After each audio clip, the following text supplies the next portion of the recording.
students, we are proceeding towards the next characteristic feature of living organism, that is consciousness. In the previous video, we have discussed about the metabolism and the neat questions we have discussed in the previous lecture.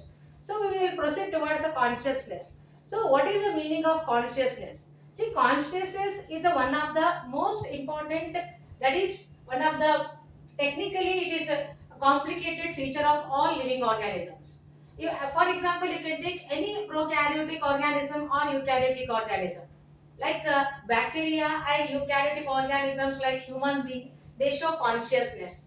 Bacteria is one of the prokaryotic example, and eukaryotes are, there are several examples for eukaryotes. Okay, so let us define what is consciousness. So it is the ability of the organism to sense the environment and respond to the stimuli. Here two words we are going to highlight. Here sense the surrounding means what? Sense means ability to think, ability to feel. So every living organism can feel, it can think about the surrounding environment, and also it can respond to the stimuli. So there are several stimuli. So those stimuli can be classified into three categories. Okay, the first type is called physical and chemical biological stimuli. So can we students give some of the examples for physical stimulus, chemical stimulus, biological stimulus? Okay, the best example for physical stimulus is, that is, you might have seen or you might have heard touch me not plant, Mimosa pudica. So when we touch that plant, all the leaves of the Mimosa pudica will curl. Okay, and that is the best physical stimulus. So as soon as you touch that plant, all the leaves will curl up. Similarly, chemical stimulus, the best example for chemical stimulus. So your favorite dish, you can feel the different taste, either bitter, sour, the different taste we can feel. So the food is the best example for chemical stimulus. Similarly, biological stimulus, the best example is hormones. There you might have heard about chemical messengers. Hormones are the chemical messengers. So these hormones are the best example in our body, which are secreted in our body, and they perform some activities. So these are the different kinds of stimulus we come across in a living organism, and through these physical, chemical, biological stimuli, we can sense the environment. Okay, so some more things about the consciousness we shall discuss. That is, even in case of plants, see, plants as well as animals. When we are talking about living means, we should focus on plants also. See, plants also respond. They respond to the stimulus, okay, and they can respond to the light, temperature, water. So let me give you the one example for how the plants respond to the water, how they respond to the light. The best example to understand this point is photosynthesis. See, plants respond. How? When the light is falling on the plant, the green plant, they can perform the photosynthesis, and they means the flowering, photosynthesis, flowering, fruiting occurs. So this is also one of the example, that is, the plants also sense and respond to the external stimuli such as the water, light, temperature, and also they respond to the pollutants.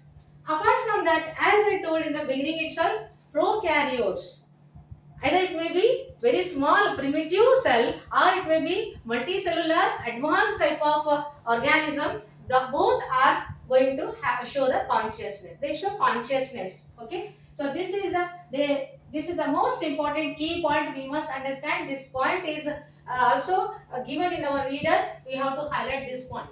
Okay, students, now we will move towards some more examples for consciousness. So in case of plants, see, as I told you in the beginning itself, most common consciousness examples in some organisms, not only in plants, in animals, we are going to see, that is, plants, the plants perform, that is, flowering, fruiting. Okay, flowering, fruiting occurs during a certain season only. Okay, so this is also one of the best example for consciousness. So plants flower during particular season only. That is, photoperiodism is one of the example. So you might have heard about the long day plants, short day plants, and when the plants require long duration of sunlight, and some plants require a short duration of exposure of the sunlight.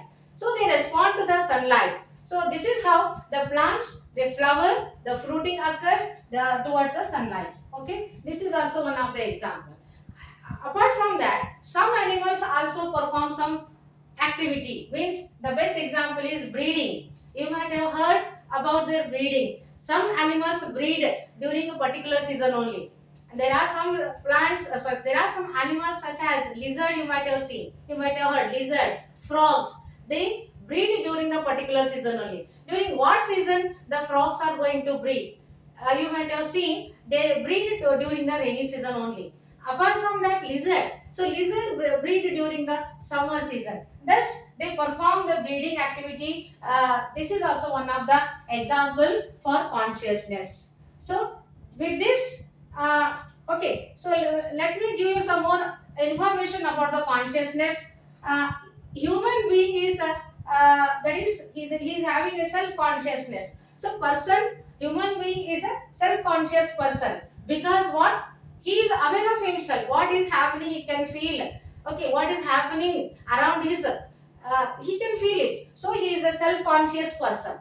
Human being is the only person who can, that is, he can having self-conscious, have self-consciousness characteristic feature. Apart from that, certain other characteristic features are also there that are we need to focus on those points. In the next video, we shall continue.